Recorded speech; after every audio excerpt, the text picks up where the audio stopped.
A very warm welcome to all my students. So today we are going to discuss the nature of heterochromatin. So first of all, we want to know that what is chromatin. So chromatin is a substance.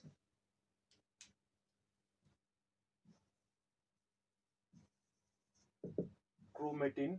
So chromatin is a substance within a chromosome consisting of DNA and some proteins. So chromatin क्या है? एक chromosome का part है या हम ऐसा बोल सकते हैं chromatin is made up of chromosomes and DNA and protein, or we can simply say that the DNA and protein part uh, of a chromosome consisting of DNA and protein is called the chromatin. So the DNA carries the cell's genetic instruction. The major protein in chromatins are histones. तो chromatin किससे form होता है? जब DNA और proteins combine होते हैं तब यहाँ पे हमारा क्रोमेटिन फॉर्म होता है. तो आपने ऐसे देखा होगा like this is the DNA and there are some proteins which are important for the coiling of the DNA around the protein, and this chromatin is responsible for the packing of the DNA, the huge long DNA in the nucleus. जब हम DNA को बाहर निकालेंगे तो इसका size बहुत ही लंबा होता है, कम से कम फ्यू मिलीमीटर्स या फ्यू डायमीटर्स. तो वो इतना लंबा जो डीएनए है वो एक सेल के न्यूक्लियस में कैसे फिट हो जाता है, तो उसके लिए रिस्पॉन्सिबल है ये प्रोटीन्स. जब ये प्रोटीन्स और डीएनए बाइंड होंगे तो वहाँ पे ऐसा स्ट्रक्चर फॉर्म होगा जिसको हम क्या बोलते हैं, क्रोमेटिन. और यही क्रोमेटिन की वजह से जो डीएनए है, जो इतना बड़ा लॉन्ग स्ट्रेच ऑफ डीएनए है, इट गेट्स पैक्ड या it gets fit into the nucleus of the small cell. Okay, तो उसको हम क्या बोलते हैं, उसको हम क्रोमेटिन बोलते हैं. सो दिस जो मेन प्रोटीन है यहाँ पे जो हमने डिस्कस किया, that is the main protein is the histone protein which participate in the formation of the chromatin. So this histone protein which help package the DNA in a compact form that fits in the cell nucleus, change in chromatin structure or associated with DNA replication and gene expression.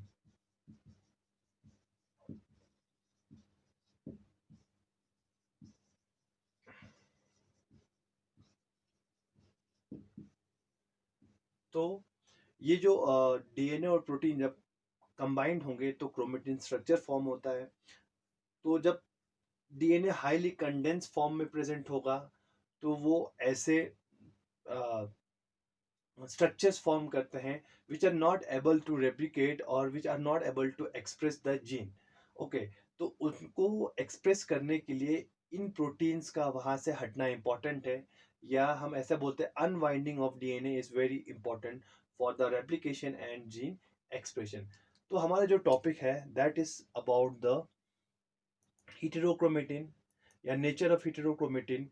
तो जो ये term है heterochromatin, तो it was given by Emil Hertz in 1928.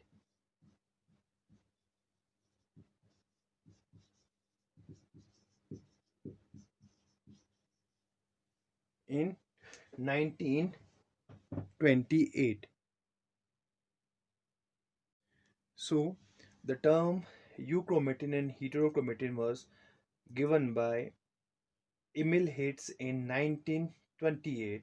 So heterochromatin are and euchromatin, ये दोनों क्या है, ये दोनों heterochromatin के पार्ट्स हैं. सॉरी, क्रोमेटिन के पार्ट्स हैं, हेटेरोक्रोमेटिन और यूक्रोमेटिन. ओके, तो ये दोनों क्रोमेटिन के पार्ट हैं. और ये दोनों मेनली मैंने आपको ऑलरेडी कहा कि जो क्रोमेटिन है वो खुद डीएनए और प्रोटीन का एक कम्प्लेक्स होता है. तो इसी के दो टाइप्स हैं, हेटेरोक्रोमेटिन और यूक्रोमेटिन. तो ये जो यूक्रोमेटिन और हेटेरोक्रोमेटिन है, they take part in the protection of DNA inside the nucleus.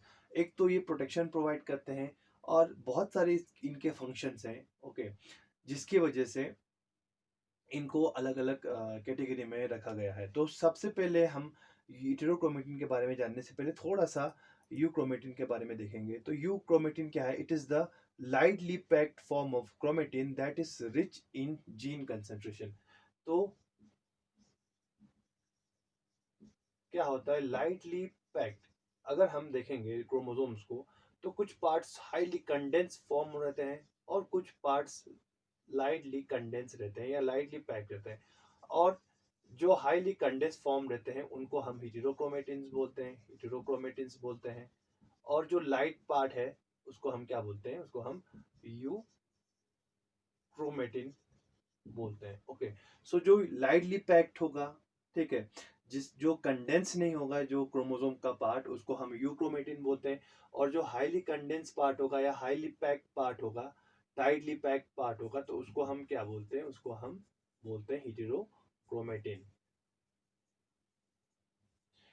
Okay, so it is often under active transcription. और जब भी हम यूक्रोमेटिन में देखते हैं तो यूक्रोमेटिन में मैक्सिमम जीन्स पाए जाते हैं। ओके, या हम ऐसा बोल सकते हैं simply the euchromatin part is rich in gene concentration, rich in gene concentration. तो जो जीन कंसंट्रेशन है उसमें यूक्रोमेटिन क्या रहता है? रिच रहता है। उसका मतलब यूक्रोमेटिन में maximum number of genes present रहते हैं, या जो भी जीन्स एक क्रोमोसोम में होगा तो वो यूक्रोमेटिन पार्ट में होता है। सो और मेनली जो यूक्रोमेटिन पार्ट है वहां पे एक्टिव ट्रांसक्रिप्शन होते रहता है। Active transcription means, active transcription हम बोलेंगे, एक्टिव ट्रांसक्रिप्शन बोलते हैं वहां पे कंटिन्यूअसली ट्रांसक्रिप्शन होते रहता है। Means that in the euchromatin part you can see transcription at every time. Yeah, we can say that most of the times we euchromatin part shows active transcription. तो ज्यादा से ज्यादा जो ट्रांसक्रिप्शन प्रोसेस होता है वो कहाँ पे होता है? यूक्रोमेटिन में, क्योंकि ये ऑब्वियस सी बात है, यहाँ पे जीन्स होंगे, जब यहाँ पे ज्यादा जीन्स प्रेजेंट होंगे तो वहाँ पे ट्रांसक्रिप्शन होना ही होना है, क्योंकि उसी ट्रांसक्रिप्शन से आरएनए फॉर्म होगा और आरएनए से हमें डी प्रोटीन मिलेगा और that protein will participate in the metabolism. Okay, so अगर हम यूक्रोमेटिन की बात करेंगे तो euchromatin comprises the most active portion of the genome within the nucleus. 92% of the human genome is euchromatic. Okay, तो जो ये यूक्रोमेटिन की बात करेंगे तो वो क्या है? सबसे एक्टिव पोर्शन है एक जीनोम का न्यूक्लियस में। जो 92% जो ह्यूमन जीनोम है वो क्या है? यूक्रोमेटिक है। 92% of the human genome is euchromatic. तो मैं यहाँ पे आप ध्यान रखो कि 92% ऑफ द ह्यूमन जीनोम बोल रहा हूँ मैं, ना कि क्रोमोसोम बोल रहा हूँ। ओके, तो इसका मतलब ये है कि जो जीन प्रेजेंट रहता है हमारे बॉडी में या हमारे यूक्रोमेटिन में या हमारे क्रोमोसोम में, तो उस जीनोम का जो 92% जो जीनोम है वो किस पार्ट में होगा? यूक्रोमेटिक पार्ट में होगा। बाकी जो रिमेनिंग है it may be in the heterochromatic part, तो वो हेटेरोक्रोमेटिक पार्ट में हो सकता है। बाकी जो रिमेनिंग 8% है, बट जो 92% ह्यूमन जीनोम है वो मेनली यूक्रोमेटिन में पाया जाता है, तो इसीलिए इसको हम क्या बोलते हैं? यूक्रोमेटिक बोलते हैं। Okay, so the structure of the euchromatin is reminiscent of an unfolded set of beads represent nucleosome.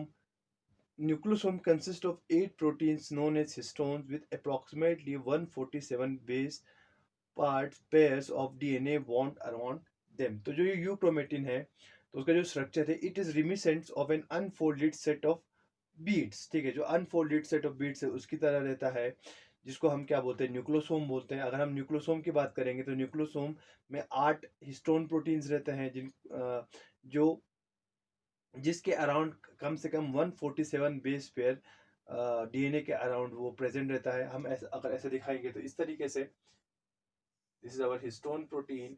Okay, तो यहाँ पे इस तरीके से रहता है। हिस्टोन, ये हिस्टोन 4 इधर, 4 इसके नीचे, तो ये हो गए 8 हिस्टोन, ठीक है। और इस अगर हम साइड से देखेंगे तो इस तरीके से रहता है। तो डीएनए इस तरीके से इसको रैप करता है, एंड यहाँ पे और एक हिस्टोन होता है, दैट इज अ हिस्टोन 1। तो टोटल कितने रहते हैं? 8, 1 2 3 4, उसके नीचे होंगे 4।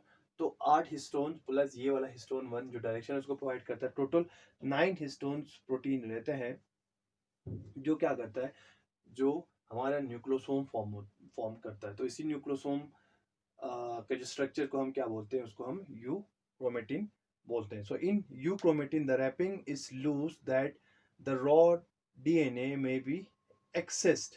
ओके, तो ये अगर हम देखेंगे तो ये बहुत ही इस तरह से होता है, like bead on a thread, तो जिसपे इजीली जो हमारा रेप्लिकेशनरी मशीनरी है या जो ट्रांसक्रिप्शनरी मशीनरी है, वो हमारे डीएनए तक पहुंच इजीली पहुंच सकता है, ठीक है। किसमें? यूक्रोमेटिन पार्ट में। बट अगर हम हेटेरोक्रोमेटिन पार्ट की बात करेंगे तो वो हाईली कंडेंस होता है इस तरीके से, तो जहाँ पे जो हमारा ट्रांसक्रिप्शनरी मशीनरी है, they can not be easily reach to the DNA. So इसके लूज रैपिंग की वजह से या लूज पैकिंग की वजह से ये ट्रांसक्रिप्शनली एक्टिव रहता है as compare to the heterochromatin. Okay, so the basic structure of euchromatin is an elongated open 10 nanometer microfibril as noted by the electron microscopy. अगर हम इलेक्ट्रॉन माइक्रोस्कोप में देखेंगे तो जो स्ट्रक्चर है, बेसिक स्ट्रक्चर यूक्रोमेटिन का, वो क्या है? It's an elongated open 10 nanometer microfibril, ठीक है, माइक्रोफिब्रिल की तरह ये रहता है। So euchromatin participate in the active transcription of DNA to mRNA products. तो मेनली जो यूक्रोमेटिन है वो किस में पार्टिसिपेट करता है? मेनली ट्रांसक्रिप्शन प्रोसेस में, ट्रांसक्रिप्शन प्रोसेस में, जिसमें आपको पता है डीएनए से क्या फॉर्म होगा? आरएनए फॉर्म होता है। Okay, so this is the euchromatin. तो यूक्रोमेटिन अगर हम देखेंगे तो इट इज लेस कंडेंस रहता है, और साथ साथ में जब हम स्टेनिंग करते हैं, स्टेनिंग करने के टाइम पे भी जो यूक्रोमेटिन है वो कम स्टेनिंग उठाता है, ठीक है, लेस स्टेनिंग उठाता है।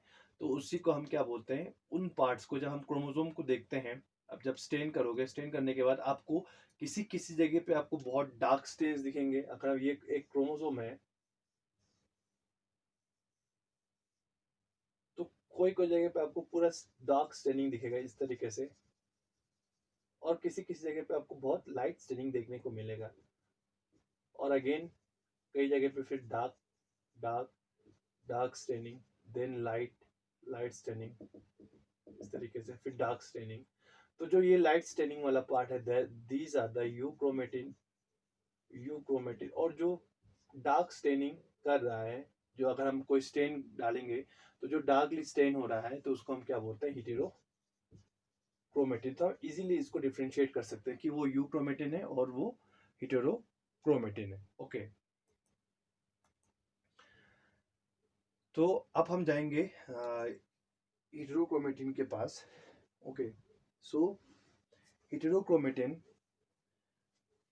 क्या होता है? मैंने आपको ऑलरेडी कहा अभी, heterochromatin is that part which stains darkly, ठीक है, जो डार्कली स्टेन होता है।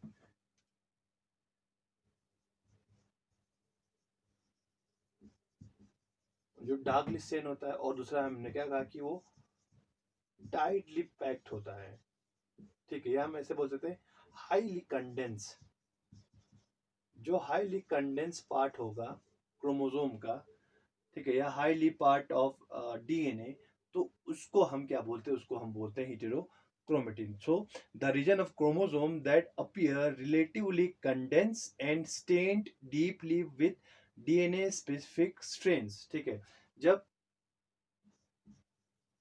हम स्टेनिंग करेंगे तो वो क्रोमोसोम के पार्ट जो डीपली स्टेन होते हैं या डार्कली स्टेन होते हैं या हाईली स्टेन होते हैं, तो उन पार्ट को हम क्या बोलते हैं? उन पार्ट को हम बोलते हैं heterochromatin. So it is tightly packed form of DNA. क्या है? डीएनए का टाइटली पैक्ड फॉर्म है।